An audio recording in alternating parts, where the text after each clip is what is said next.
Donc la deuxième partie, c'est juste rentrer dans le détail concret des quelques recommandations qui sont donc toutes dans les fiches qui sont dans le dossier, dans la petite le bag, dans le sac. Donc il doit y avoir 5 fiches mémo, c'est ça? Ouais. Et le tout, c'est de parcourir ensemble ces fiches mémo. Non, c'est pas celui-là.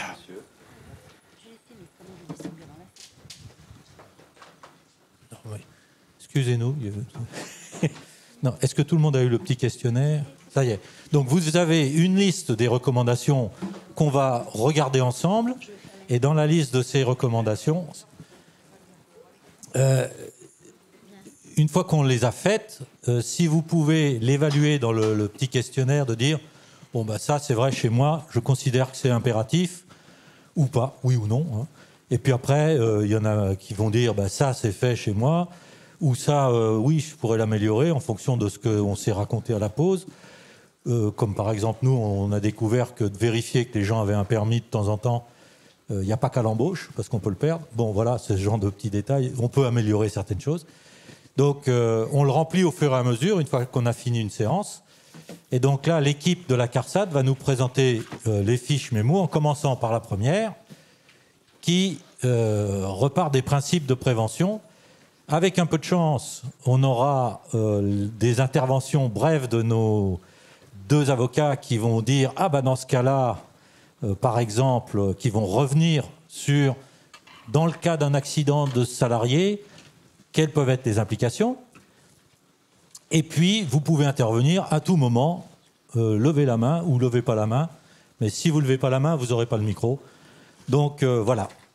Hélène, fiche, mémo 1. Oui, alors juste pour introduire, donc je remercie encore l'échelon national de Sushi Shop et de Domino's Pizza qui a contribué à rédiger avec nous ces bonnes pratiques de prévention.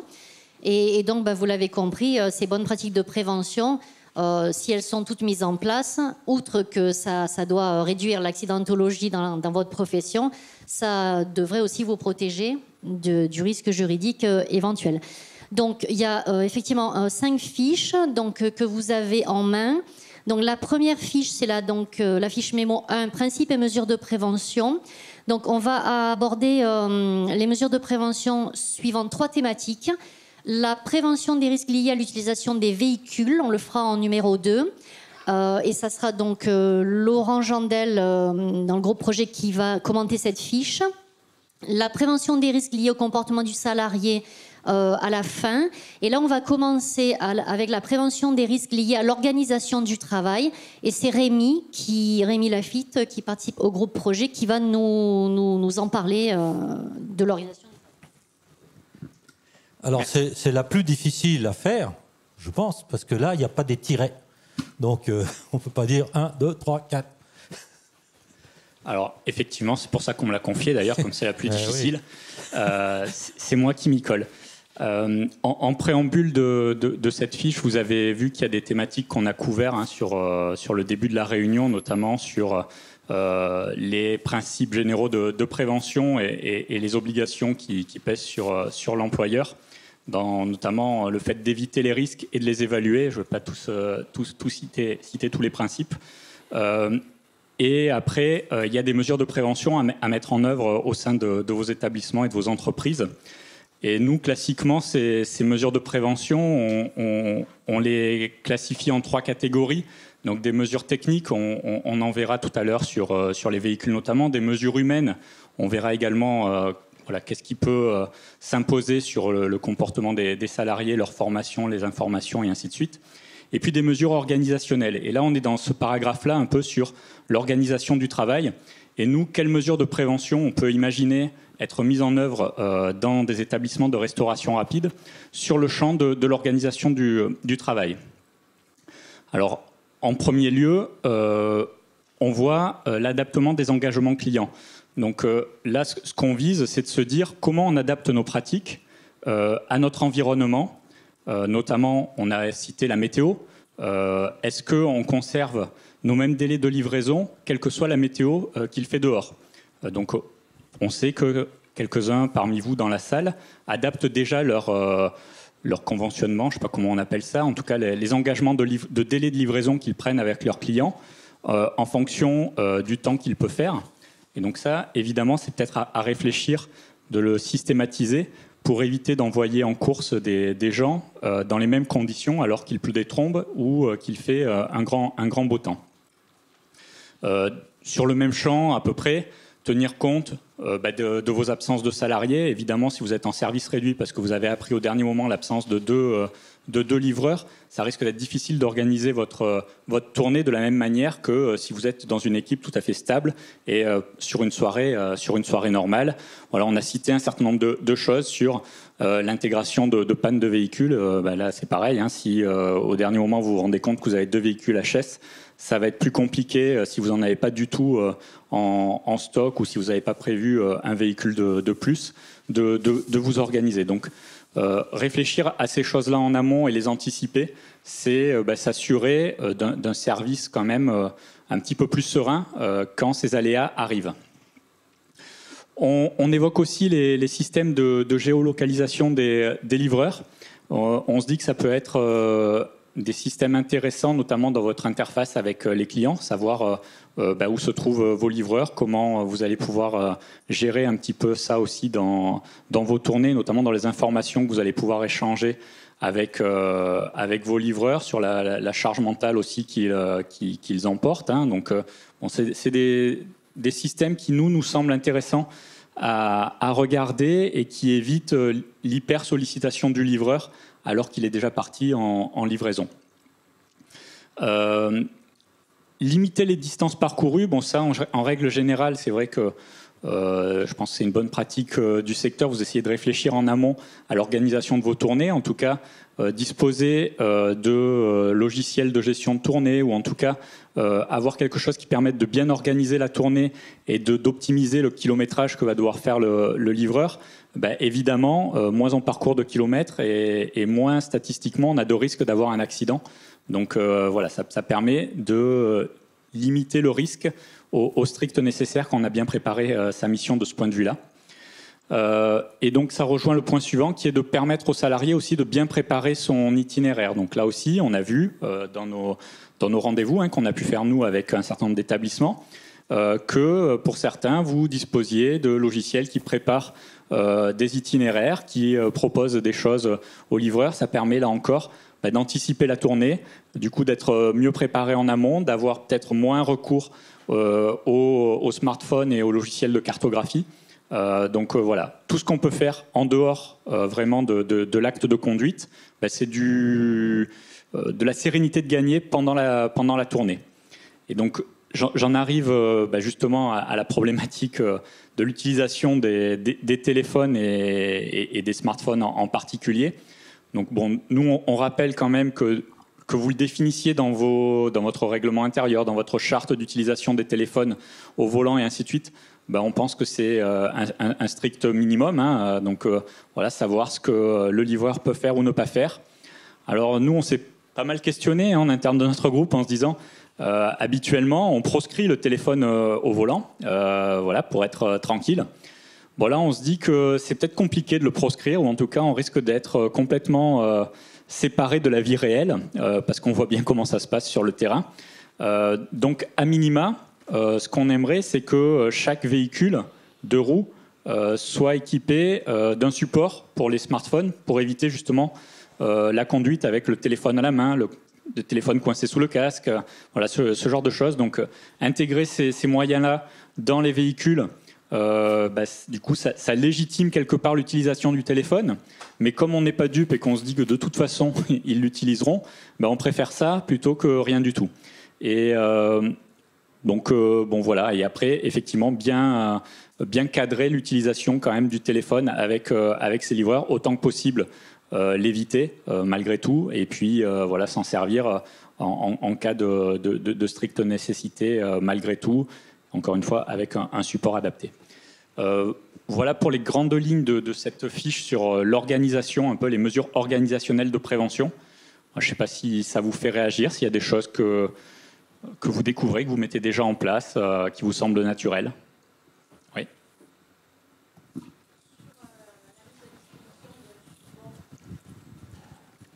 On va vous apporter un micro. Bonjour. Sur la mise à disposition du support pour le téléphone ou le smartphone, est-ce qu'on ne peut pas considérer que c'est un peu un pouce au crime, ou est-ce que ça ne peut pas être considéré comme une tolérance finalement de la part de l'employeur? Oui, je l'ai dit. Attends, nous avons 2 juristes qui vont se faire un plaisir de répondre. Pouce au crime, tolérance ou bienveillance ou...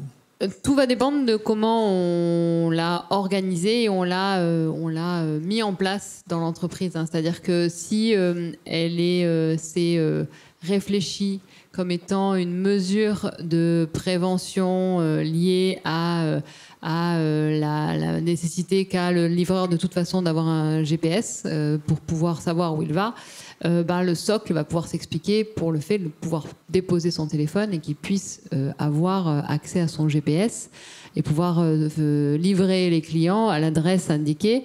Mais ça va s'inscrire dans une démarche de prévention. C'est-à-dire qu'il faut que ce socle-là il soit inscrit dans l'identification de risques, de quels sont les risques, quels sont et du coup que ce soit une mesure de prévention mise en place. Si donc c'est ça découle, uniquement dans le document unique, il y a ce risque de stress pendant le trajet parce qu'on ne sait plus s'orienter. Dans les mesures de prévention préconisées, c'est de mettre ça à disposition dans tel cas et tel cas. Là, on retombe dans il ne s'agit pas de légitimer la possibilité du salarié de téléphoner au volant, parce que de toute façon, c'est proscrit par le code de la route. De toute façon, il n'y a pas de volant sur un scooter. Déjà. Je ne sais pas, je ne suis pas en deux roues. Bon. Non, mais oui, Maître Basse. Mais ça suppose quand même que la mesure soit accompagnée d'un écrit indiquant ce qu'il ne faut pas faire avec le téléphone, parce que imaginez le conducteur avec son support qui se tue parce qu'il a le téléphone coincé dans le casque ou à la joue et qu'il est en train de téléphoner. On va venir voir ce qu'il en est de l'utilisation du portable, et quand l'employeur va dire non mais moi c'est pour le GPS, on va lui dire mais vous auriez été mieux inspiré d'installer des GPS parce que vous avez permis d'avoir un téléphone. Et donc il faut, n'oublions pas, le texte est quand même large: maladresse, inattention, imprudence, violation d'une obligation de sécurité ou de prudence. À partir du moment où on recherche la responsabilité dans un comportement, on va chercher aussi la preuve par écrit. Et donc il faut des écrits, il faut des instructions qui sont écrites, qui sont diffusées, démontrer qu'elles ont été diffusées, parce que sinon, effectivement, on peut être accroché. Et puis c'est encore pire si le support est cassé, parce qu'on a installé des supports pour tout le monde, et puis le salarié se tue, et puis on se rend compte que son support était cassé. On va là aller chercher la négligence parce que là, sur ce scooter-là, on avait un support qui était cassé. Donc, il faut pouvoir montrer que les instruments, les équipements qui sont mis à disposition sont nécessaires à prévenir les autres risques, mais qu'ils ont été accompagnés aussi de toutes les mesures et les instructions nécessaires à proscrire certains comportements. D'où l'intérêt de ne pas remplir le questionnaire avant d'avoir fini les échanges, parce que ce genre de petites remarques, ça peut vous changer votre façon de remplir le questionnaire sur l'intérêt de la mesure. En sachant que à partir du moment où on est dans le cadre d'un procès, on est bien après, vous l'avez compris, parfois des années après la survenance de l'accident, et que si on n'a pas suffisamment formalisé les choses sur les éléments de formation qu'on a donnés aux salariés, si on l'a juste formé, soit on s'en rappellera pas, mais si on n'a pas tracé par des écrits le fait qu'on l'a formé, on ne pourra pas l'utiliser. Si on n'a pas tracé le fait qu'on l'a accompagné dans sa prise de poste, qu'on lui a donné des outils, des équipements de protection, tout ça, on ne pourra pas être en mesure de le démontrer devant les juges. Et même avec toute la bonne volonté qu'on a, si on n'a pas d'éléments de preuve pour le justifier, on risque une condamnation, quoi. Donc la formalisation, elle a ce côté important dans le cadre de la démonstration de la preuve en matière. Définir les moyens et procédures associées d'utilisation, blablabla, les diffuser et les enregistrer. Enfin, c'est. Ouais. Oui, tout à fait. Ouais. Absolument. Il ne s'agit pas de les diffuser une fois. Oui. Ouais. Ouais. D'autant plus le turnover qu'il y a dans vos activités. Bien. D'autres questions? De toute façon, le débat s'ouvre aujourd'hui et vous avez tous vos interlocuteurs pour continuer à en discuter avec l'équipe de la CARSAT et améliorer les choses. Fiche numéro 2. Pardon? Juste pour conclure, par rapport à ce que vous avez dit, on est d'accord que donc, la meilleure solution, c'est un GPS avec un support pour ce GPS. Pour être concret. Pour être concret, certainement, parce que le jour où un salarié meurt sur la route parce qu'il était au téléphone et que on va s'apercevoir qu'il avait un support pour son téléphone et qu'il avait une utilisation de son téléphone, on va nécessairement s'intéresser au comportement de l'employeur. Et si c'est justifié par le GPS, autant mettre simplement un GPS et interdire l'usage du téléphone pendant les courses. Ah, ça a suscité une autre question alors. Du coup, est-ce que si on met un support pour téléphone et qu'on équipe avec une kit main libre sur le casque une kit main libre, soit on met une kit main libre, une oreillette pour que le salarié puisse téléphoner, est-ce que ça équivaut au GPS ou on sera quand même en infraction? Tout dépend des causes de l'accident, mais si le salarié téléphone en conduisant et que l'inattention qui est la cause de l'accident est en plein appel téléphonique, et que cet appel téléphonique en plus est un appel de l'employeur, imaginons, vous êtes sûr que vous êtes dedans en termes de causalité. Et donc le message quand même à faire passer, c'est que les dangers environnants sont suffisamment grands pour que le téléphone au guidon soit proscrit et que, je ne sais pas, peut-être qu'il y a des moyens de dire que les gens appellent toutes les demi-heures ou toutes les heures leur employeur s'il y a des choses. Enfin, dans la communication, il faut avoir une vraie réflexion sur l'appel téléphonique que vous passez au salarié ou qui est passé dans le cadre du travail au salarié qui est sur un 2 roues avec un guidon. On ne sait pas dans quelles conditions de circulation l'appel aboutit. Et c'est ça qui va faire la différence sur la causalité de l'accident. Et ça peut être quelque chose d'embêtant. Oui, c'est Hélène avait levé le bras avant. Ah non, bon, alors allez-y, c'était pour faire intervenir, mais je vois que Laurent Sanducci souhaite intervenir, donc je voyais pour ça, c'est pour ça que... Alors, Hélène avait levé le doigt pour Laurent. Qui va vous repasser la parole après?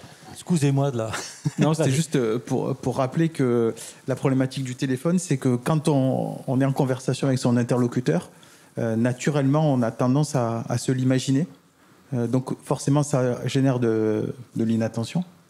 Et pour le coup, effectivement, ça peut être source d'accident.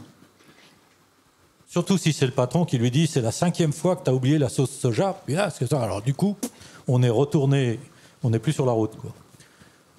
Le téléphone au volant, c'est une charge mentale supplémentaire, c'est-à-dire une activité intellectuelle. Hein. Souvent, on nous dit écouter la radio, c'est la même chose. C'est faux, hein, parce que écouter la radio, c'est une écoute passive, ce n'est pas une tâche intellectuelle à proprement dit. Et le fait de téléphoner au volant, main sur le volant, ou l'oreillette, ou ce que vous voulez, c'est exactement la même chose. C'est-à-dire que les temps de réaction sont multipliés par 2. Et forcément, on dit souvent qu'on ne peut pas faire 2 choses à la fois. Voilà, je l'attendais celle-là. Mais la majorité des livreurs sont des hommes. Mais croyez-moi que lors de nos sensibilisations, on fait des tests justement, et même les femmes n'y arrivent pas. Ah, c'est le médecin qui parle. Mais seuls les jeunes adultes, les très jeunes adultes sont capables de le faire puisqu'ils sont en pleine acquisition au niveau neurologique. Et donc là, en effet, on est souvent mis à défaut. Mais au niveau des adultes, quels qu'ils soient, généralement... quand il y a 10 adultes en formation, les 10 tombent dans le panneau et n'arrivent pas à faire 2 tâches intellectuelles à la fois. Alors, Maître Artière, vous qui êtes encore très jeune, vous vous souvenez de ce que vous vouliez dire avant qu'on vous fasse cette grande digression? Pas du tout. Mais par contre, ça va me permettre de rebondir sur ça, c'est la force des avocats. C'était qu'effectivement, on doit forcément on ne peut pas évincer la problématique du téléphone, surtout si c'est un outil professionnel, hein, c'est-à-dire que l'employeur a besoin de déjà fournir le téléphone, mais surtout a besoin de pouvoir joindre le salarié dans le cadre de ses missions. En revanche, ça n'empêche pas de cadrer l'utilisation et de par exemple, demander à un salarié qui, lorsqu'il reçoit un appel, il s'arrête sur le bas-côté, il arrête son véhicule et il peut répondre au téléphone, ou effectivement de convenir de fréquences à chaque fin de tournée, etc., pour pouvoir aménager à la fois l'activité et respecter l'obligation générale qui est quand même une des obligations primordiales de l'employeur, qui est l'obligation de sécurité. Bon, je vais être autoritaire cette fois-ci. On passe à la fiche numéro 2, qui s'appelle Entretien des véhicules. Non. En complément de ce qui vient d'être dit, juste pour finir sur le sujet, de toute façon, le meilleur moyen de gérer les communications dans l'entreprise, c'est un protocole de communication. Donc sur le site de l'INRS, vous avez des modèles que vous pouvez télécharger qui vous donnent des pistes. Et après, c'est à vous de l'adapter à vos structures. D'accord ? Voilà. Donc là, on va voir une fiche concernant le véhicule et ses équipements de sécurité. Alors, lors de nos visites, ce qu'on a pu remarquer... Je prends le masque, c'est vrai. Lors de nos visites, ce qu'on a pu remarquer, c'est que beaucoup d'entre vous utilisent des 50 cm3 ou l'équivalent en électrique, très rarement des 125, et de plus en plus des véhicules assistance électrique, alors que ce soit l'équivalent 50 cm3 ou des vélos. Donc là, nous, on a pris le modèle classique. Si tu peux, Hélène, si tu peux montrer le véhicule juste en dessous. On a pris un modèle classique qui est un scooter, hein, c'est ce qu'on voit essentiellement dans les rues. Déjà, il y a les rétroviseurs. Vous savez que réglementairement, sur un 50 cm3, il est prévu, par rapport au code de la route, un seul rétroviseur. Nous, ce qu'on conseille, c'est vraiment d'en avoir un deuxième pour avoir bien sûr une meilleure visibilité de ce qui se passe, ce qui arrive derrière. C'est quand même assez important, surtout dans des villes comme Marseille où on voit en ces périodes estivales le nombre de véhicules, de scooters, de deux roues qui arrivent de tous les côtés, à gauche, à droite. Donc c'est quand même assez intéressant d'avoir un deuxième rétroviseur. Les clignotants, normalement, sur un 50 cm3, sont d'origine, sont réglementaires, donc vous devriez les trouver sur tous les véhicules. Sur les caissons, alors là, on a dessiné un caisson qui est presque expérimental parce que je l'ai vu nulle part, avec un caisson pour les bouteilles. J'ai vu que nombre de vos établissements utilisent un sac en bandoulière avec les bouteilles dedans. Et il y a quand même un risque dans les virages de déstabiliser le poids des bouteilles si elles viennent à glisser, de déstabiliser donc le conducteur. Donc ce type de caisson existe sur le marché, je l'ai trouvé sur le net. Voilà. Après, il faut qu'il soit dimensionné en fonction de vos colis. La bombe anti-crevaison, ça aussi c'est un élément qui nous semble assez important puisque j'ai vu également personnes qui avaient de quoi réparer en cas de crevaison. Donc souvent on fait appel au manager qui vient chercher le véhicule. Enfin c'est assez compliqué. Ce qu'on me rétorque, c'est que la bombe elle est vite volée. Donc c'est un des freins pour lesquels il n'y en a pas sur les véhicules, mais vous avez la possibilité des fois sous la selle avec une serrure de stocker cette bombe anti-crevaison. Et enfin, on va parler des témoins de pression pneumatique. Là aussi, c'est quelque chose qu'on voit peu. Ce sont des témoins qui se mettent sur la valve et qui sont tarés donc à une certaine pression, donc en fonction de ce qui est recommandé par le constructeur, enfin le marchand de pneumatiques. C'est des tarages de 0,2 bar par 0,2 bar.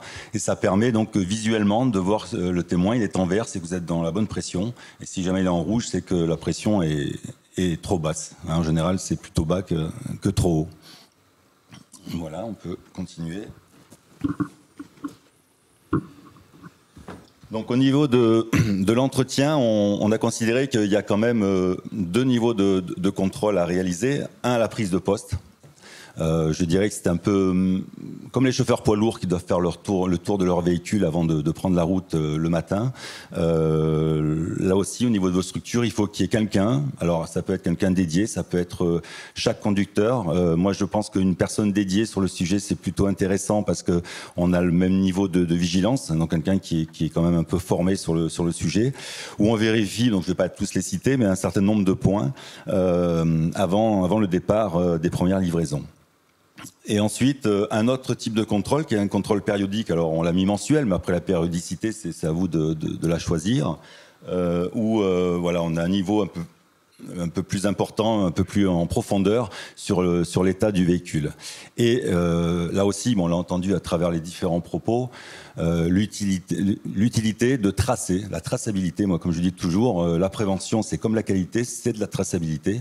Et il faut que vous traciez tout ça, vous en gardez trace. Hein. Si demain vous vous retrouvez devant le juge qui vous demande qu'est-ce que vous avez fait en termes de prévention, si vous dites le matin, on en parle autour d'un café, ça va le faire sourire. Par contre, si vous sortez tout un ensemble d'éléments, de documents, en disant voilà, tous les jours on trace, on vérifie les véhicules un par un, tel et tel point, je pense qu'il y aura eu des moyens qui auront été mis en place, hein, c'est ce qui a été dit tout à l'heure, même si vous n'avez pas atteint votre objectif de sécurité de résultat. Vas-y, descends. Alors après, on vous a mis des modèles de fiches, mais après, c'est à vous de voir dans vos structures. Vous pouvez bien sûr les modifier. C'est vraiment un premier jet. Vous pouvez l'utiliser sur des tablettes ou sur papier. Ça c'est vraiment à vous de voir comment mettre en place ces contrôles journaliers et périodiques. Voilà, s'il y a des questions. Véhicule, équipement, questions, c'est simple, c'est clair. C'est la bombe anti-crevaison. Comment vous faites quand vous avez une crevaison? Alors, j'ai vu quelques structures présentes ici, mais sinon, comment ça se passe lorsqu'il y a une crevaison? Vous crevez peut-être jamais, je ne sais pas. Oui, ça peut être extrêmement rare, en fait. Ça peut être C'est vrai qu'en véhicule 4 roues... Mais vous avez des pneumatiques? Qui est-ce qui a des roues pleines peut-être? Bon. Pas de questions spécifiques. Il y a peut-être une chose sur l'état de l'équipement. C'est quelque chose en matière d'accident qui va être vérifié sur place par les services de gendarmerie qui arrivent sur le lieu de l'accident, qui vont regarder quel était l'état du véhicule. Effectivement, on peut avoir une entreprise qui fonctionne en laissant la responsabilité de l'état du véhicule et du contrôle du véhicule au conducteur le matin quand il prend son poste. Attention à une chose, c'est que si les autres conducteurs, je prends toujours l'exemple du salarié qui meurt dans un accident de la circulation, on va constater par exemple que le clignotant ne fonctionnait pas et c'est la cause de l'accident. Vous devrez démontrer qu'il était non seulement qu'il devait contrôler son véhicule, mais qu'il était formé à contrôler son véhicule et que vous lui avez appris les gestes pour contrôler son véhicule. Et puis, on va aller plus loin. Vous devrez aussi peut-être faire face à d'autres salariés qui disent « Ouais, c'est bien beau de contrôler le véhicule, mais on nous retient 50 € si on a cassé le clignotant. » Donc, il n'a pas dit qu'il avait cassé le clignotant. Il est parti avec son véhicule le matin. Et en fait, ça faisait une semaine qu'il n'avait plus de clignotant. Et là, ça peut effectivement vous retomber dessus aussi, parce que la contrainte financière qui était liée au remplacement du clignotant ou à la dégradation du véhicule va avoir une incidence sur le comportement du salarié et puis aura une cause dans l'accident. Tout ça, c'est à anticiper à l'avance dans la façon dont on fonctionne vis-à-vis de l'équipement, mais c'est très très important parce que là, pour le coup, dans la causalité de l'accident, on va avoir des constats de services d'enquête immédiats sur le lieu des faits et vous aurez nécessairement en tant qu'employeur à répondre de la qualité de l'équipement. Il y a encore un autre niveau, effectivement, aussi de contrôle, c'est quand même l'entretien constructeur. Hein, faut pas l'oublier parce que voilà, je sais que certains établissements attendent que le véhicule soit en panne pour l'amener. C'est pas de la prévention, ça. Hein, c'est du curatif. C'est pas ce qu'il y a de mieux. Donc trop souvent, pensez aussi au contrôle constructeur qui vous donne un nombre de kilomètres. En général, c'est divisé par 2 quand c'est un usage professionnel, surtout en centre-ville, par rapport à une utilisation par un particulier. Maître Artière. Oui, je voulais juste rajouter, parce qu'on n'en a pas parlé, on parle de prévention et d'outils de prévention et de mesures de prévention, d'information et de formation du salarié. Il y a aussi la sanction et la preuve que l'employeur a sanctionné des comportements fautifs, dans non-respect des consignes, non-respect du port des EPI, non-respect de l'obligation et l'engagement et l'interdiction de téléphoner au volant, non-respect de la vérification parce que le salarié n'a pas remis la fiche qu'il doit remettre tous les jours à sa prise de poste sur l'état du véhicule. Tout ça relève du pouvoir disciplinaire. Alors, normalement, on ne retient pas sur la fiche de paye du salarié le clignotant cassé. Mais par contre, on le sanctionne et on peut le sanctionner pour ne pas avoir respecté une des mesures de prévention qu'on a mis en place. Et ça, c'est important vis-à-vis des juges de pouvoir démontrer que, au-delà de l'affichage des mesures de prévention, l'employeur s'astreint à les faire respecter. Oui, parce que si on constate un non-respect et qu'on ne sanctionne pas, c'est comme si on le tolérait, quoi. Enfin, ça revient à le tolérer. D'autres remarques, questions sur le sujet véhicules, équipements? Je voudrais apporter une précision sur les véhicules personnels des salariés. Effectivement, là, on parle du véhicule qui est fourni par l'employeur avec un certain nombre de règles. Il y a certains établissements dont les salariés utilisent leur propre personnel pour se déplacer et faire des livraisons.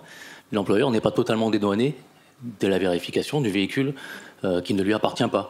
C'est-à-dire qu'il doit quand même mettre une organisation en place visant à vérifier l'état du véhicule de temps en temps, vérifier que le salarié est bien en capacité de faire ses vérifications, parce que derrière, il peut y avoir aussi des conséquences. Voilà. Donc, un véhicule personnel, ça se gère un petit peu différemment, mais on n'est pas totalement dédouané.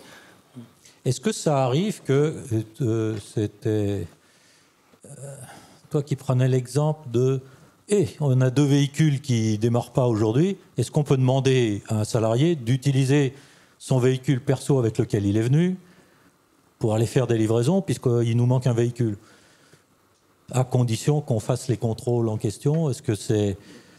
Je dirais que là, c'est un petit peu trop tard déjà, parce qu'il faut quand même s'assurer au niveau de l'assurance déjà qu'il peut en avoir une utilisation à usage professionnel. C'est pas au dernier moment qu'on peut organiser ce genre de choses. Ça peut s'organiser, mais il faut vraiment l'anticiper de manière où le jour où ça arrive, tout soit en bonne et due forme. Donc j'ai parlé de l'assurance, mais il y a peut-être d'autres points. Enfin, je vois pas d'autres points là comme ça qui me viennent, mais ne serait-ce que ça. La qualité du véhicule, le type, oui. Oui, tout à fait. Oui. Donc c'est faisable, mais ça s'improvise pas. Voilà. Et l'aménagement aussi, parce que là on est sur le des fameux livraisons caisson à 2 caissons, donc en général, à titre individuel, on n'a pas de caisson, quoi. On peut pas mettre la bombe à crevaison dans le compartiment liquide. Bon, c'était une... faut juste ne pas la livrer comme un coca, c'est tout. D'autres points? Moi, j'aurais voulu rajouter l'importance de tracer les réparations aussi. En fait, puisqu'on a dit tout à l'heure l'importance de formaliser les contrôles et les checks, l'importance donc de signaler les anomalies par les salariés, et aussi l'importance pour l'employeur de matérialiser qu'il a réparé. Je pense, non? Et ça c'est très, très important parce que sur toute la documentation que vous allez avoir. Parce que si on a un accident mortel, il n'est pas exclu et il est même fréquent que dans les 24 heures, vous ayez une perquisition. Et que arriver 3 mois après en disant j'ai retrouvé ce papier, en fait il avait été formé, ça va pas avoir la même force probante que ce qu'on va saisir en perquisition. Et donc compter sur le fait qu'on va pouvoir refaire des papiers ou les mettre à jour ou les retrouver parce qu'ils sont un peu égarés, c'est faire un pari audacieux. La réalité, c'est que selon les moyens d'enquête qui sont mis en œuvre, on vient chercher chez vous ce qu'il y a et puis c'est avec ce qu'on a trouvé qu'on va apporter la preuve ou qu'on aura des carences en matière de preuve. Donc tenir à jour vos fichiers, tenir à jour vos documents. Sur la réparation, j'ai vu quand même différentes façons de faire réparer les véhicules. Donc, soit certains amènent le véhicule chez un concessionnaire, mais ce que j'ai vu et qui est fort intéressant, qui se développe pas mal, ce sont des auto-entrepreneurs qui ont un fourgon avec le matériel nécessaire et qui intervient directement sur les différents sites pour entretenir les véhicules. Donc, vous avez bien sûr une traçabilité en termes de facture sur ce qui a été fait, en termes de réparation, et tout ça, c'est des preuves comme quoi vous entretenez le véhicule, donc à garder précieusement. Et quand on sous-traite finalement l'entretien, par exemple, si on peut mettre le suivi et tout à la charge du sous-traitant, c'est bien. En fait, c'est souvent, il y a différents niveaux suivant ce que c'est. Je vois beaucoup, les rétroviseurs, c'est quelque chose qui explose souvent en vol. Surtout sur Marseille, donc en général il y a toujours quelques rétroviseurs d'avance. Bon, après il y a des réparations un peu plus compliquées qui demandent l'intervention d'un professionnel et dans ces cas-là c'est intéressant d'avoir quelqu'un qui puisse intervenir in situ plutôt que de déplacer les véhicules avec toutes les contraintes de chargement et ainsi de suite, quoi. Surtout s'il est en panne, qu'il ne roule plus. Fiche numéro 3. L'équipement personnel, c'est ça, de protection individuelle, voilà. Et oui, parce que jusqu'à maintenant, on a abordé l'organisation du travail, on a abordé les véhicules. Dans la conduite, il y a un triptyque, et le troisième, c'est le conducteur. Et le conducteur, dans un deux roues motorisé, il n'est pas comme en voiture, il n'est pas carrossé. Donc comment on va faire? On va essayer de le carrosser, ce conducteur. De deux manières. Il y a déjà les équipements obligatoires, de par le code de la route, qui sont le casque et les gants. Voilà, les gants depuis très peu de temps. Qu'est-ce qu'on voit ensuite après? Il faut carrosser le reste du corps humain, c'est-à-dire les épaules, le dos, les jambes, les pieds, pour éviter effectivement non pas le risque, puisqu'on ne pourra pas supprimer tous ces risques-là. Par contre, ça va diminuer énormément les conséquences liées aux différents accidents.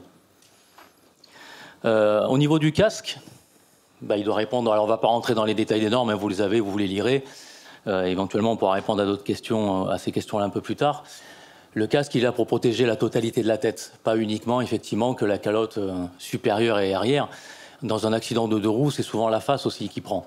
Pourquoi on demande effectivement un casque intégral ou transformable? Justement, c'est pour ces raisons-là. C'est qu'en cas d'accident, la face est aussi protégée.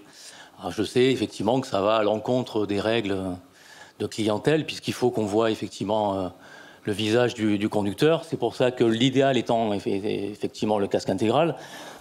Le casque transformable permet effectivement de voir le livreur pendant sa livraison, s'il n'a pas le temps d'enlever son casque, chose qui devrait être fait, puisque la plupart de vous nous ont dit que c'était la règle. Mais enfin, on le voit, hein, quand en tant que client, ils enlèvent très rarement leur casque. Donc il faut arriver à pallier à ces deux problématiques, la présentation du visage, mais aussi la protection du conducteur.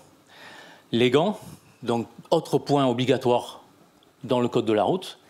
Les gants, c'est une difficulté jusqu'à très peu de temps parce que les gants étaient très peu mis. La raison était simple, c'est que dans le cadre d'utilisation d'un smartphone ou d'un GPS, on n'arrivait pas, hein, c'est pas tactile. Sauf que depuis quelques années, les équipementiers ont fait d'énormes progrès. Et ils ont sorti effectivement des gants tactiques qui évitent au conducteur de couper le bout du doigt gauche ou droit pour pouvoir manipuler son smartphone.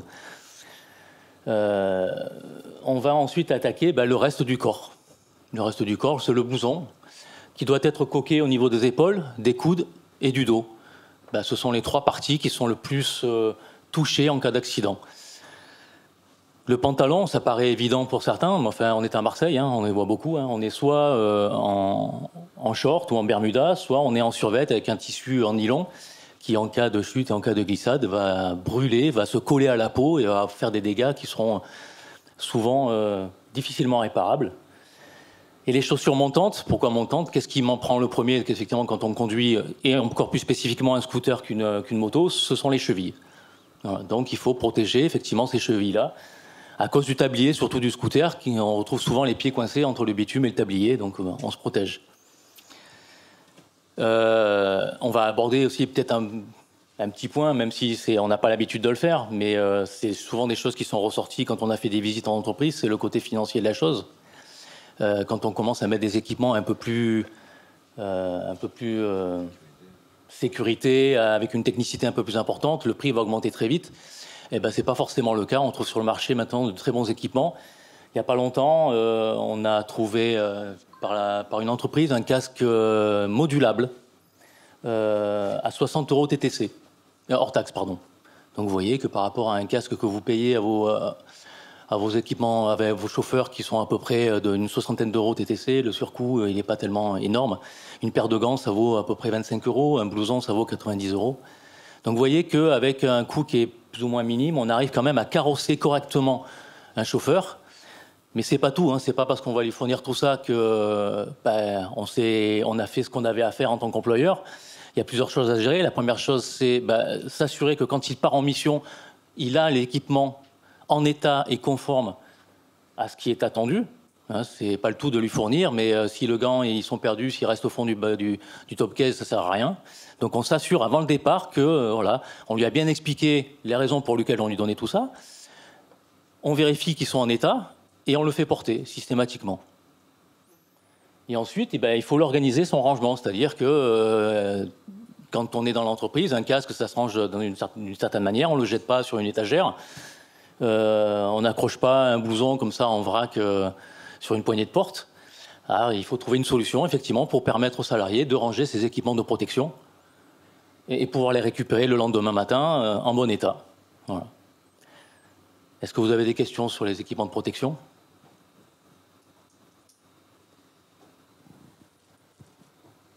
Est-ce qu'on peut se faire une ligne d'équipement de protection pour ces livreurs qui personnalisent, je sais pas, on l'appellerait Lewis Hamilton, et le livreur, il aurait un look extraordinaire qui lui donnerait l'envie de montrer que, un, il se protège, deux, que c'est un pro. Enfin, il y a toute une connotation, j'allais dire, marketing, envie. Oui, bien sûr. Et affichage à la limite de la marque et de la fierté du livreur de son métier. Ça peut être aussi... C'est ce qui est déjà plus ou moins fait sur certaines tenues. C'est-à-dire que souvent, le casque est logoté. C'est quelque chose qui se fait maintenant très régulièrement. Et souvent, il est fourni une tenue, mais juste une tenue de pluie, avec le logo de l'entreprise. Là aussi, on peut logoter n'importe quoi. On peut le logoter même de manière un peu plus, je dirais, intelligente, puisqu'il existe des logotages à haute visibilité. Donc souvent, ce qu'on voit, c'est des tenues très foncées, alors que quand on se met, par exemple, une tenue de pluie, il fait moins beau, il fait moins jour, on se voit moins.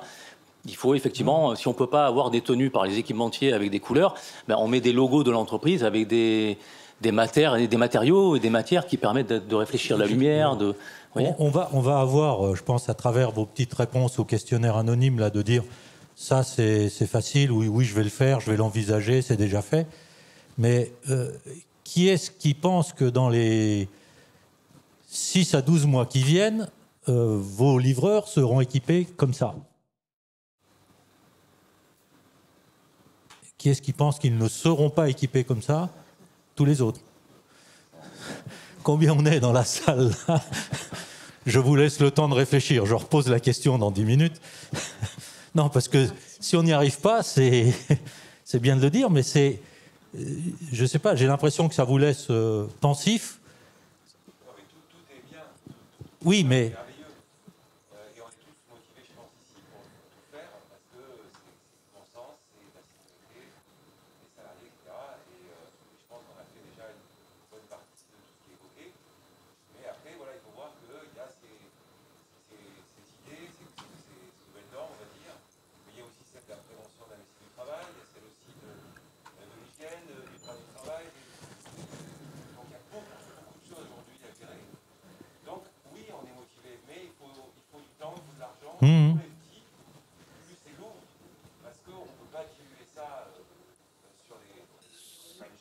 Ouais.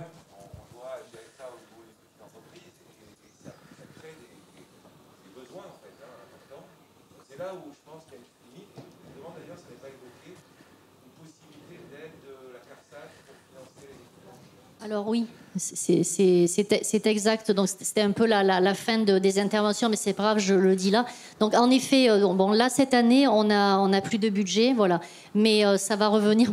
C'est Rémi qui gère les incitations financières. Ça devrait revenir fin d'année, début d'année prochaine. À la limite, Oui, effectivement, sur les incitations financières, donc en aide aux petites entreprises de moins de 50 salariés, le budget que la CARSAT Sud-Est a versé cette année, c'est un peu plus de 7 millions d'euros. Alors évidemment, c'est pas que pour la restauration rapide, c'est tout secteur d'activité confondu, et on a des aides qui se destinent un peu à toutes les professions. Mais là, on vous l'a dit, on a un projet dédié sur la restauration rapide.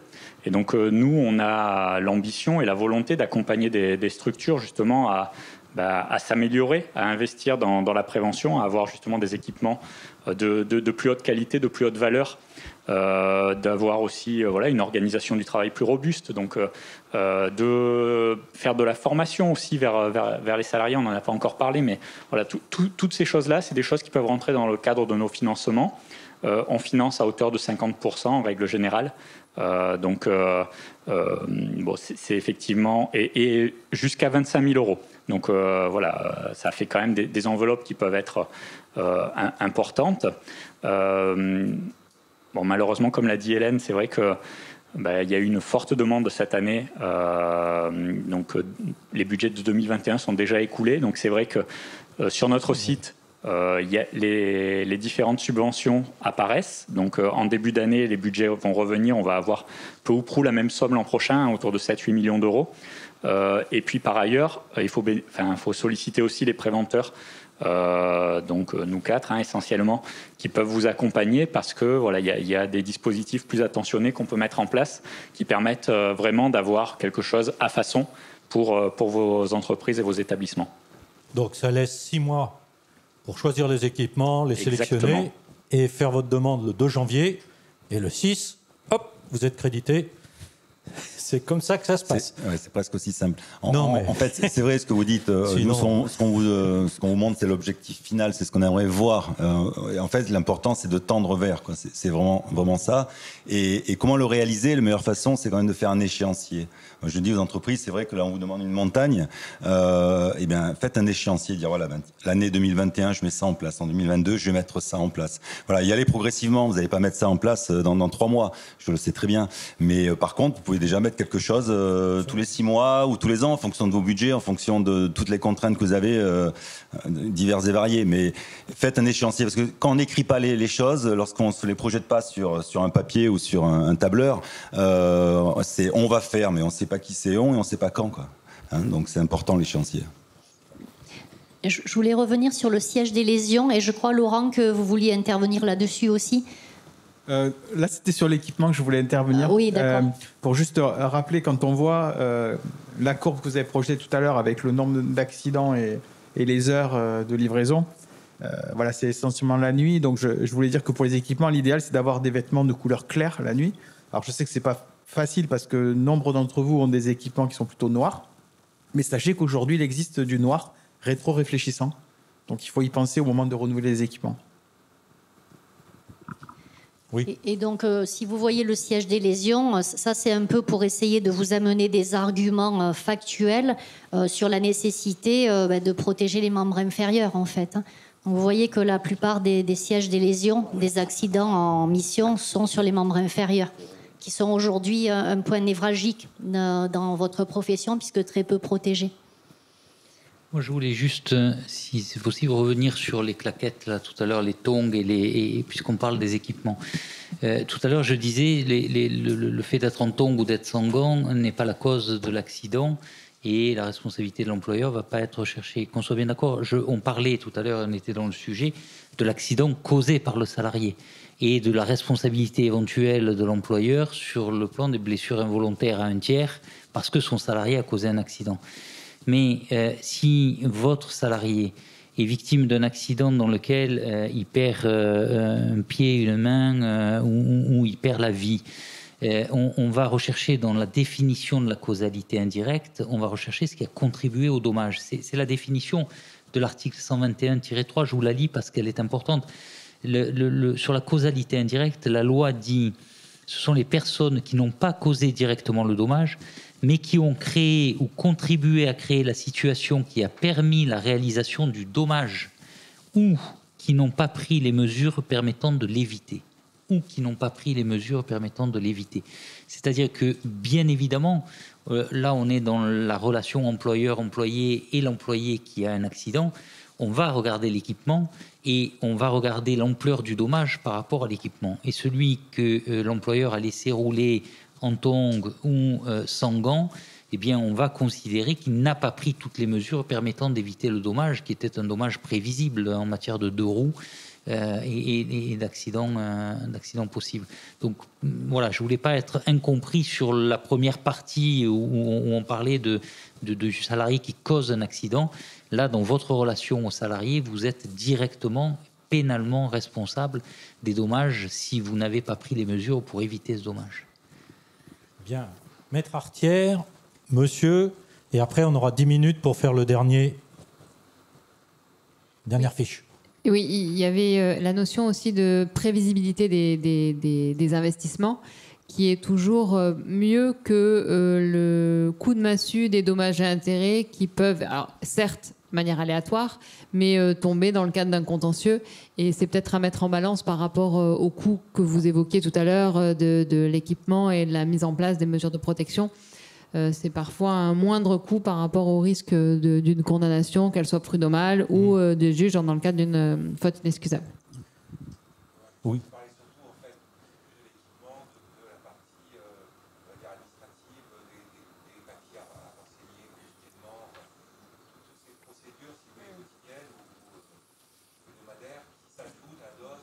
Ah oui, mais on a très bien senti pendant toute la réunion la montée de la pression. Gardez une trace, gardez des trucs, faites des essais. Et à la fin, vous avez passé la journée à remplir des papiers et vous n'avez rien vendu. Messieurs les préventeurs, à vous de répondre tout à l'heure à comment on peut faire de l'administration sans y passer trop de temps. Ça pourrait être un vrai logiciel à développer. Monsieur, allez-y. Ça rejoint un petit peu ce qu'on est en train de dire. En fait, le financement, je pense que c'est probablement le premier frein en fait, à la prévention. Donc c'est déjà super qu'il y ait un financement. Maintenant, jusqu'où peut aller la CARSAT en fait, pour alléger et soulager sur cette thématique-là les entreprises? Parce que si l'entreprise veut respecter la réglementation dans son ensemble, c'est juste infaisable. Aucune entreprise ne peut être, je pense, parfaite. Je parle de toutes les réglementations confondues. Je ne parle pas que de sécurité, santé au travail. Donc c'est quand même quelque chose de compliqué pour les entreprises aujourd'hui, je pense, d'être parfait sur tout. Voilà, est-ce qu'il y a possibilité d'aller un peu plus loin dans l'accompagnement? Je pense que les entreprises ont besoin d'être soulagées sur ce genre de thématique.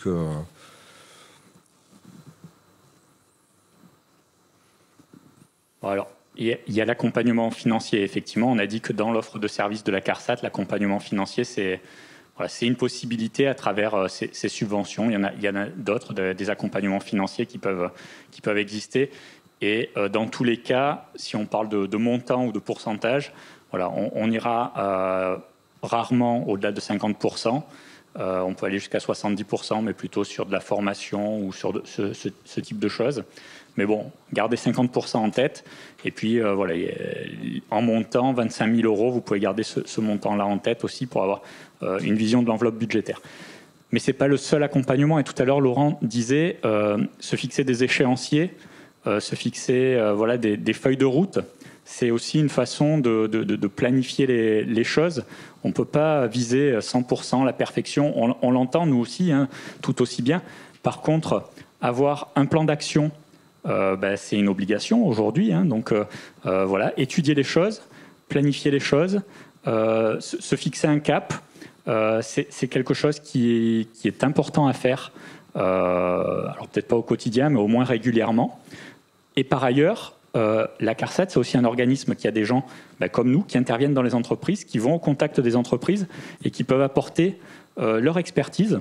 Et donc, vous avez aussi cette possibilité-là de faire appel à nous quand on ne vient pas directement à vous et donc de bénéficier d'un accompagnement un peu favorisé pour avoir l'avis d'un œil expert et externe à l'entreprise, vous disant, nous, on pense que ça et ça, vous ne pouvez pas y déroger, il faut y aller, et il faut y aller, selon nous, très rapidement.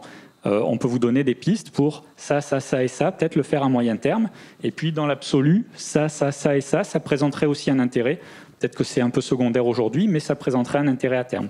Voilà. Et cet accompagnement des intervenants en entreprise de la CARSAT, c'est aussi l'opportunité d'avoir cet œil extérieur qui vienne vous aider dans vos démarches, parce qu'effectivement, vous n'êtes pas des spécialistes de la prévention, vous avez tout un tas d'autres domaines à maîtriser, à connaître, et en premier lieu, la production, effectivement, de ce que vous avez à vendre à vos clients.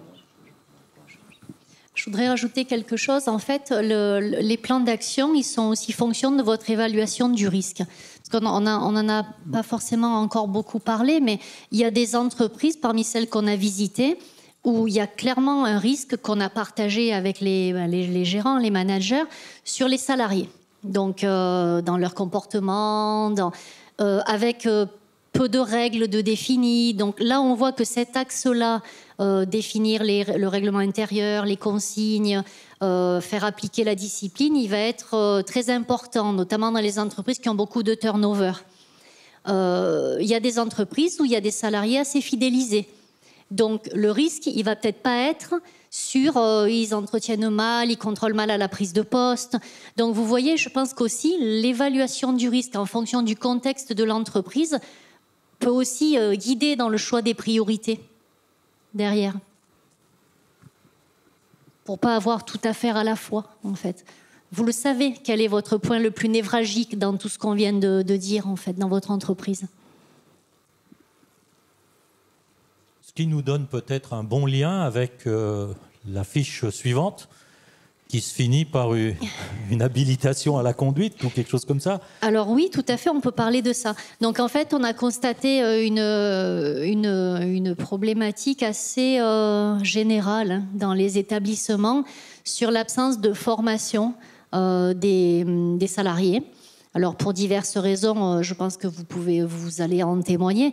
Donc ce que nous on recommande, c'est justement de bien s'assurer de l'habilitation à faire les tournées du salarié.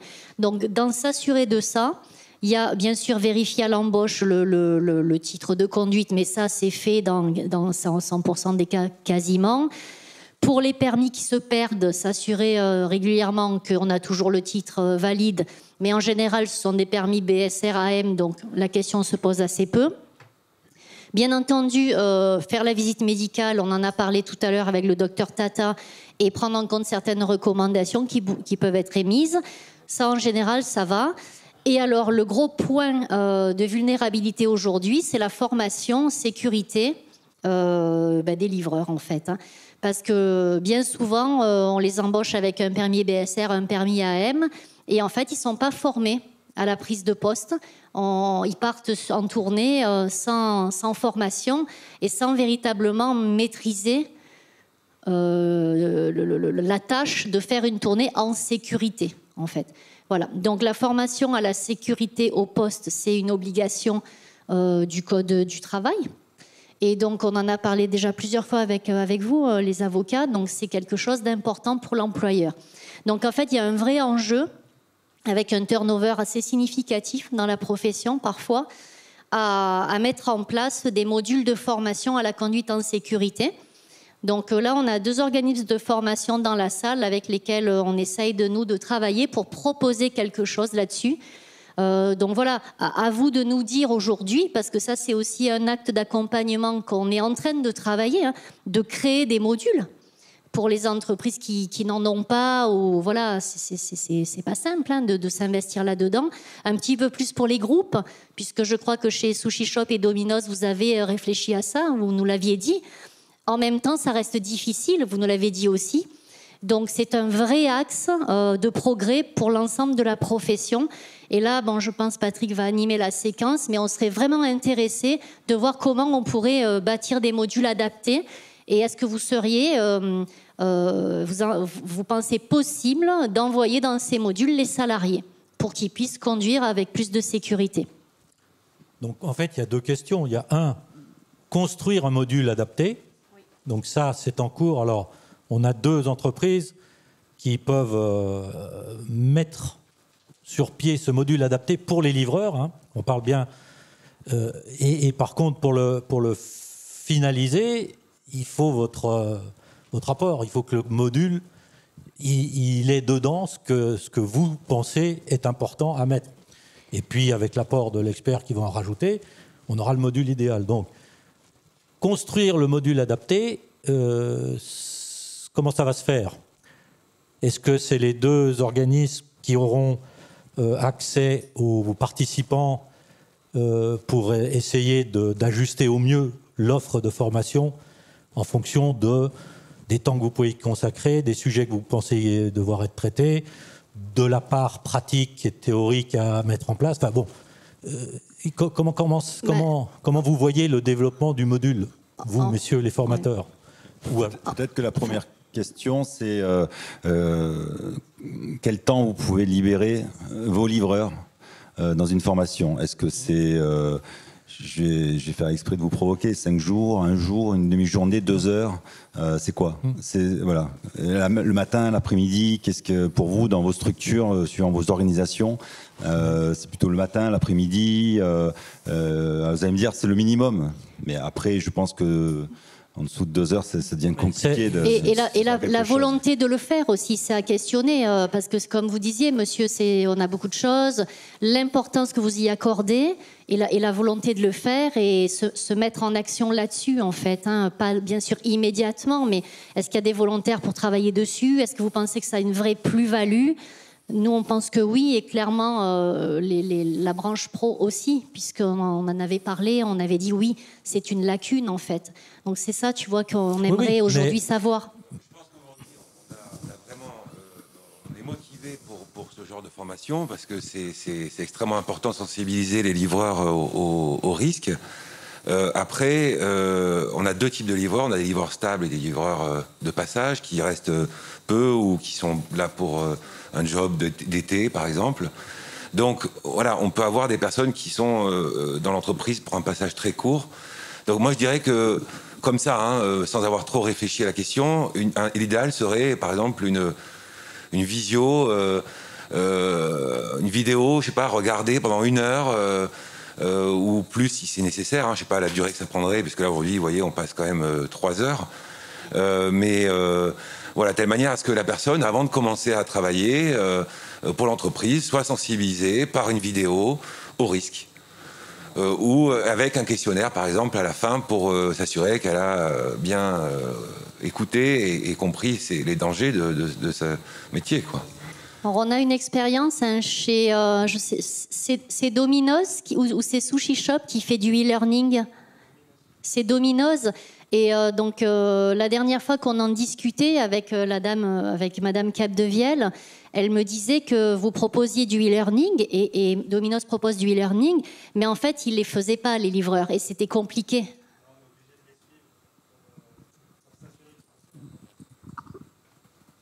On est obligé de les suivre, parce que sinon, ils ne la font pas. Et en fait, ils ont interdiction de démarrer à leur poste au moment de l'intégration si la formation elle est paralysée. Parce qu'en fait, c'est compliqué, je pense, dans tous nos métiers. Un livreur en formation, c'est quelqu'un qu'on n'a pas dans l'effectif du magasin. Et pour la planification et pour la gestion et nos garanties auprès de nos clients, c'est compliqué à suivre.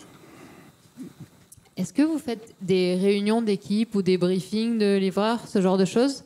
Est-ce que ça pourrait s'intégrer? Alors évidemment, ça sera plutôt sur des modules très courts, mais les rappels dans ces briefings-là, vous faites quoi? Vous parlez des tournées, des besoins, ou c'est aussi un moyen de rappeler certaines règles, certaines consignes? Parce que peut-être que ça pourrait aussi s'intégrer là-dedans. Attendez, prenez le micro.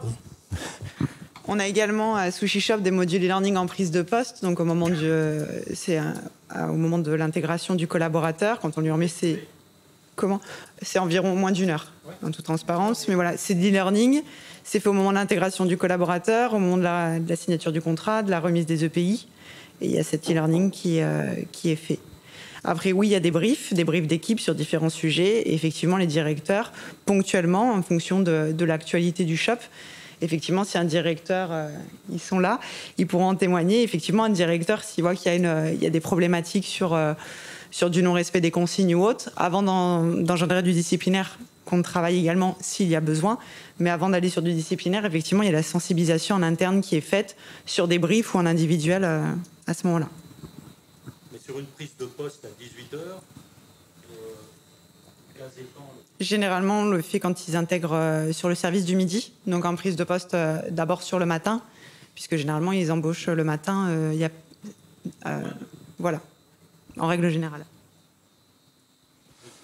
Bien, merci. Hakim Bedamel, je suis l'un des formateurs. Et la question que j'ai envie de poser, c'est quels sont vos besoins en termes de formation, puisque vous savez ce que vous avez sur le terrain et vous savez ce dont vous avez besoin. Alors, est-ce que c'est de la visio? Est-ce que c'est des scénarios particuliers de conduite? Je ne sais pas, parce que là, on parle de risque. Le risque, le faire sur de la visio, c'est pas très évident. J'aime bien ce que disait Madame l'avocate, j'ai oublié le prénom d'ailleurs. Moi aussi, je commence un peu à vieillir. Voilà, Maître Artière.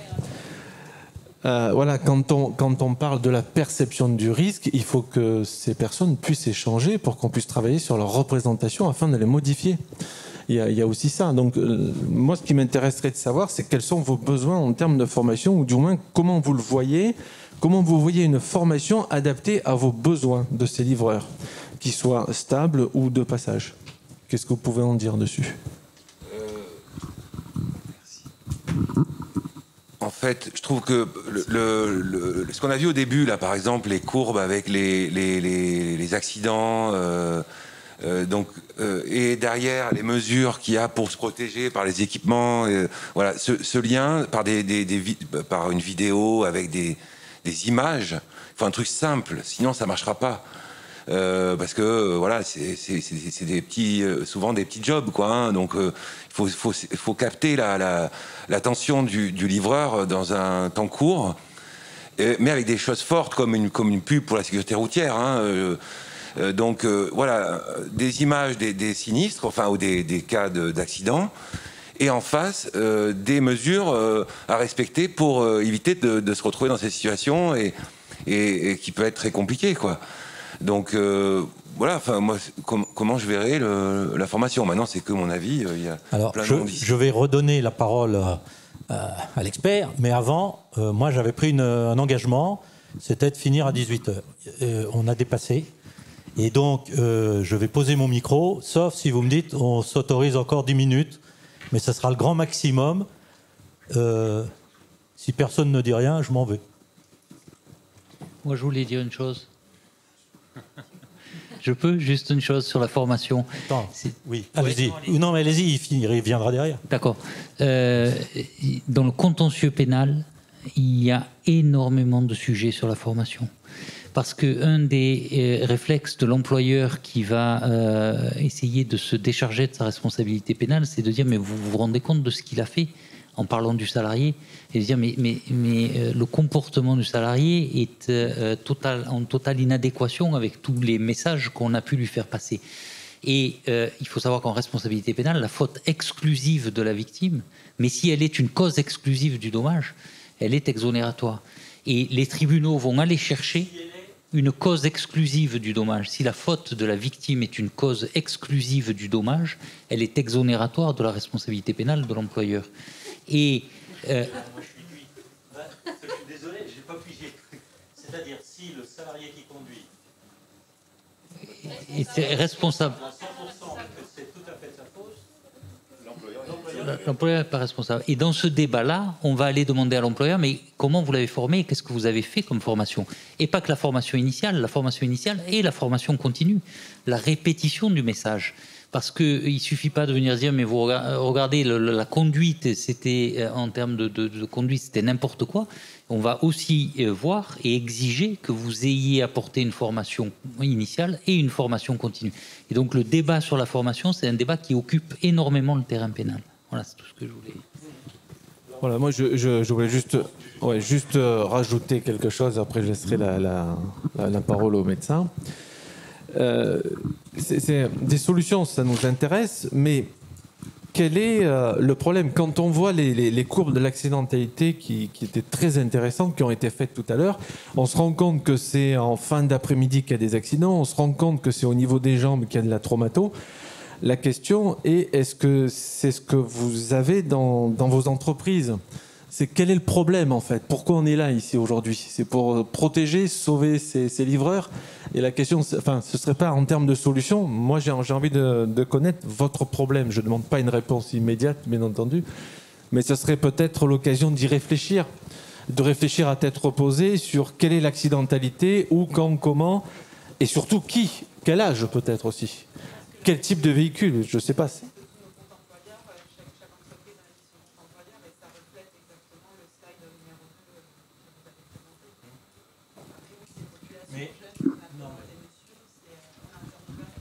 Ce que je comprends, c'est que vous sentez bien les choses, et le formateur, avant de vous mettre un produit à disposition, il a besoin de comprendre toutes ces choses-là, plus tous vos impératifs, de dire, attends, moi, il faut que je le sensibilise en une demi-heure, et qu'en une demi-heure, le mec, tac, il soit tout au carré, avec l'avocat qui dit, mais si vous ne le répétez pas tous les 3 mois, ça ne va pas aller. Et puis, de toute façon, il faut qu'il ait compris quelque chose, plutôt qu'il ait reçu un message style... sécurité routière à la télé, ça, il vaut mieux qu'il ait compris ce qu'il y a derrière. Enfin bon, c'est ça un petit peu la demande. Et je pense qu'il n'y a qu'avec un échange entre les formateurs, qui va parler, parce que le deuxième a le droit, entre les formateurs et vous, pourrez arriver à ajuster un certain nombre de produits qui soient utiles. Et donc, il y a ce mécanisme à mettre en place. Alors, votre collègue a dit qu'il passait la parole au médecin. Donc, le médecin va parler, après c'est vous. Oui, pour revenir sur le problème de formation, comme le disait Maître Basse, notamment les employeurs qui essaient de se défausser là-dessus. Nous, quand on a commencé les formations au risque routier, c'était en 2006, je crois bien, avec le docteur Solaire, les demandes qui nous étaient faites en termes de formation au risque routier, c'était 1 heure de formation de sensibilisation risque routier et sur injonction de l'inspecteur du travail. Donc on voyait un petit peu la motivation de l'employeur par rapport à cela. Donc nous, on a très vite changé notre fusil d'épaule, voyant que ça servirait strictement à rien en matière de prévention. Et on a toujours exigé, lorsqu'on faisait nos formations, que ça soit suivi des faits dans l'évaluation des risques et la révision du document unique. C'est-à-dire qu'on ne venait faire de la sensibilisation que s'il y avait un volet management qui était mis en place dans l'entreprise et qui montrait que l'employeur était en effet sensibilisé par le risque et voulait vraiment faire bouger les choses. Donc je pense que ça, au niveau des tribunaux, ils font la différence en termes de qualité de formation comme en termes de qualité de document unique. Et je crois qu'il y a certaines jurisprudences là-dessus. Je pense qu'il faut quand même penser à ce qu'on veut faire en termes de formation et ne pas faire n'importe quoi juste pour faire de la formation.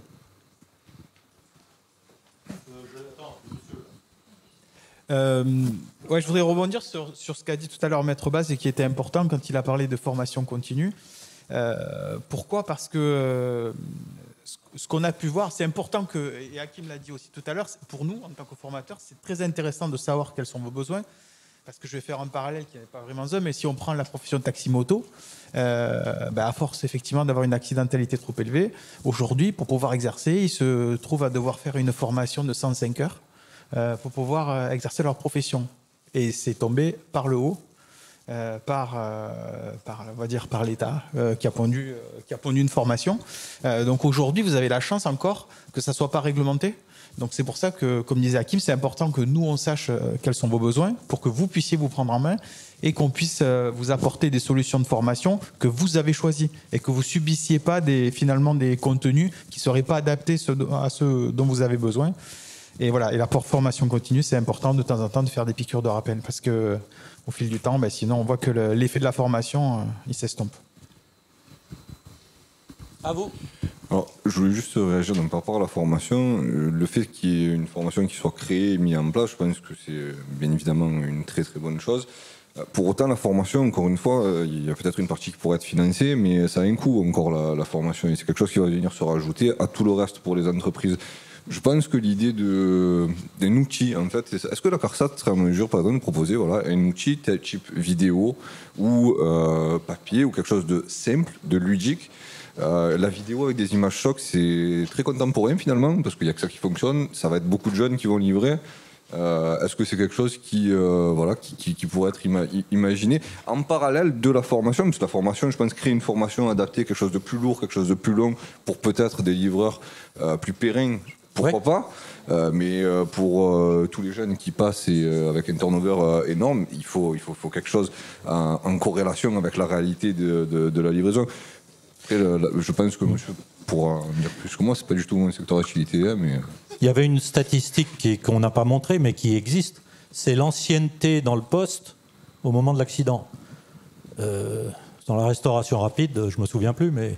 Oui, alors je ne l'ai pas non plus en tête, mais effectivement, classiquement, à la prise de poste, l'accidentologie est évidemment beaucoup plus importante, et puis ça fait une courbe un peu en U, ça rebondit au bout d'un moment, classiquement, quand les habitudes, et souvent les mauvaises habitudes, prennent vie.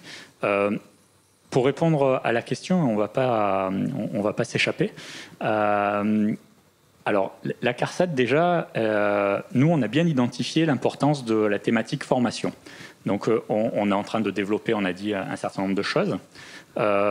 Et on va avoir besoin d'entreprises volontaires aussi et d'entreprises qui sont prêtes à essayer les choses avec nous. On est sur un champ un peu exploratoire, de toute façon, expérimental. On est sur une expérimentation, CARSAT Sud-Est. Donc, oui, volontiers pour essayer de développer des choses. On peut même demander éventuellement à notre caisse nationale, parce que les métiers de la restauration rapide, ils ne sont pas qu'en PACA et en Corse, ils sont évidemment sur tout le territoire. Donc, ce qu'on expérimente chez nous, on peut demander à notre caisse nationale d'avoir des enveloppes particulières pour essayer de mettre en place des outils nouveaux, sans garantie de les obtenir, hein, parce que quand on demande à notre caisse nationale, on n'a pas toujours gain de cause. En tout cas, oui, on va faire des choses, ça c'est sûr. Oui, on aura besoin de vous, des volontaires dans la salle et en dehors aussi, hein, sur vos confrères qui seraient prêts à tester les choses avec nous, voir leur pertinence, voir comment ça s'inscrit aussi dans la durée. On a bien entendu, en tout cas, les messages d'avoir des choses qui impactent, des choses qui font sens pour les livreurs, pour les jeunes, pour cette catégorie un peu particulière de personnel. On a déjà testé avec Securider et Laurent Santucci un module de formation des encadrants de livreurs. Donc je crois d'ailleurs reconnaître des personnes qui ont participé.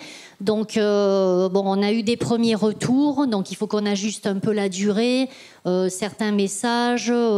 Donc ça on va débriefer avec Laurent, je crois que c'est la semaine prochaine, pour améliorer ce module. Donc on a déjà ce module des encadrants qui est en test et qui a déjà été donné une fois avec, vous étiez une dizaine, je crois, de managers, voilà. Donc l'idée, ça serait, comme dit Rémi, de continuer à tester. Mais pour que ça soit adapté à la profession, il faut vraiment qu'on teste sur de la réalité. Donc avec des gens qui passent un peu de temps avec nous. Oui. Donc c'est un module pour les livreurs à construire, avec sûrement différentes dimensions, différentes facettes. Et pour le construire, il faut des experts en formation et en communication, et il faut des gens du métier. Alors, je sais pas si je m'excuse. Pour avoir des gens du métier, il faudrait qu'il y ait 5 à 10 personnes du métier qui soient prêtes à donner un petit peu de temps à ces messieurs pour faire des modules de démo qu'on pourra tester ensuite. Ça me semble. L'idée, pour essayer de répondre un peu à ce que vous disiez un petit peu tous, finalement, c'est d'avoir des choses palpables pour aider. C'est que ce qui était ressorti de cette formation expérimentale et bêta, c'était qu'effectivement, les managers aimeraient bien... Alors, la formation... je peux le dire par rapport aux notes qu'ils ont mis parce qu'on leur a demandé d'évaluer la formation pour savoir ce qui allait, ce qui allait pas. C'était plutôt plaisant. Par contre, ce qui leur manquait, ils nous disaient, nous, on aimerait bien repartir avec quelque chose, en fait. Et donc l'idée, là, on ne l'a pas encore présenté à Mme Caponi, j'ai montré, on a préparé un livret qui sera remis à la fin qui pourra être remis à la fin de la formation, de la session, aux managers, justement, pour qu'ils aient, alors il fait une 40aine de pages, qui abordent tous les sujets qui vont de la responsabilité de l'employeur, les équipements, les checklists, enfin tout ce qu'on peut imaginer et qui peut les concerner jusqu'au recrutement. Et donc tout ça, c'est un livret qu'on pourrait remettre et qu'ils pourraient avoir après avec eux, qui pourrait être, on va dire, un outil mémotechnique au quotidien pour eux, quoi. Ça, c'est un accompagnement des managers. Reste celui pour les livreurs Voilà, à mais faire. on est convaincu qu'on ne peut pas ne traiter... Il fonctionne le micro, là ? On est convaincu qu'on ne peut pas traiter que les livreurs, si vous voulez. Parce que si les managers ne sont pas embarqués dans la prévention, c'est compliqué, en fait. Hein. Il faut que ça parte de toute la chaîne hiérarchique par le haut, il nous semble, en fait. Bien, mesdames et messieurs, je remets une deuxième fois la question dans la salle. Qu'est-ce qui nous manque ? Des sous. Bon, mais c'était la conclusion. Des sous, du temps, je pense aussi, du temps. Je voulais juste rajouter que pour les petites structures, justement, pour lesquelles ça représente beaucoup de choses à faire, beaucoup d'argent, beaucoup de temps, comme partenaire, il y a bien sûr la CARSAT, il y a la médecine du travail, où il y a un volet prévention important, mais il peut être intéressant aussi de se tourner vers les organismes de protection sociale qui, parfois, peuvent accompagner les entreprises sur ces questions de santé et sécurité.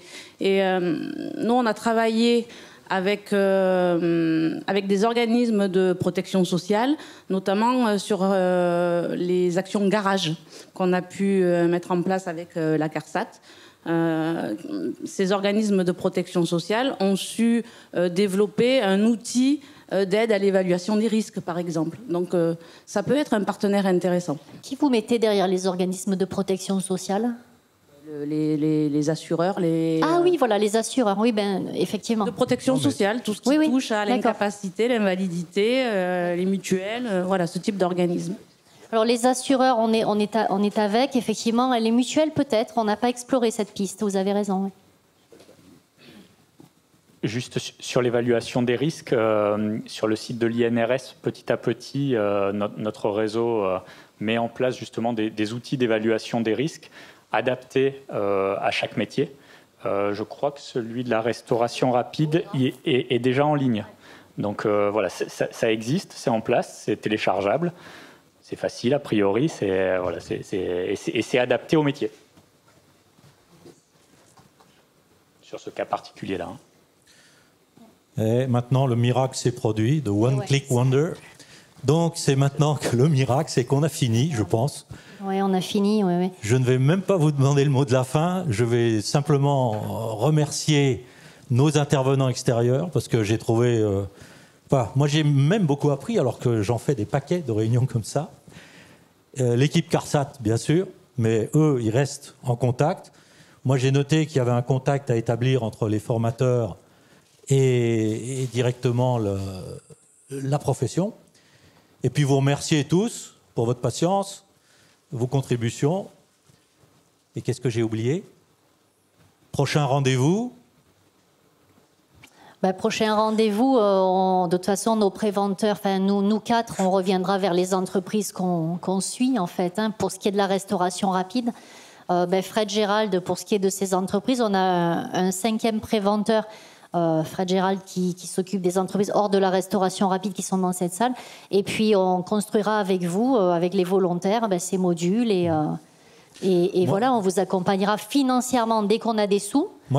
Mais il faut que vous réfléchissiez à ce que vous avez envie de mettre en place. Parce qu'on peut accompagner financièrement quand il y a un besoin qui est chiffré, en fait. Étant complètement indépendant, moi je dirais, le prochain rendez-vous, c'est janvier l'année prochaine, où vous aurez fait vos listings et vos échéanciers de besoins d'investissement suite aux recommandations, 1, et 2, où les formateurs nous présenteront les différentes possibilités et options. Et avec ça, on aura de quoi discuter et avancer et peut-être trouver des solutions de financement. Et il y a le film aussi. Alors, le film, voilà. Déjà que la justice est lente, mais monter un film avec tout ce qu'on a dit et raconter, ça va être très lourd. Donc, bravo à ceux qui vont le prendre en charge. Et on pourra le diffuser... Fin d'année ? Quand ? Non, fin d'année ? Fin d'année, je pense qu'on avait dit pour faire le montage, c'est un peu long. Fin d'année, oui. Donc ça pourra profiter à d'autres entreprises qui n'ont pas pu venir. Et puis, vous pourrez vous remémorer les échanges aussi, peut-être. Finito ? Finito. Questionnaire d'évaluation ? Oui. Les questionnaires, vous avez l'habitude. C'est la seule chose qui est commune à toutes les réunions. Donc, merci à tous et bravo à nos intervenants. Merci beaucoup. Merci.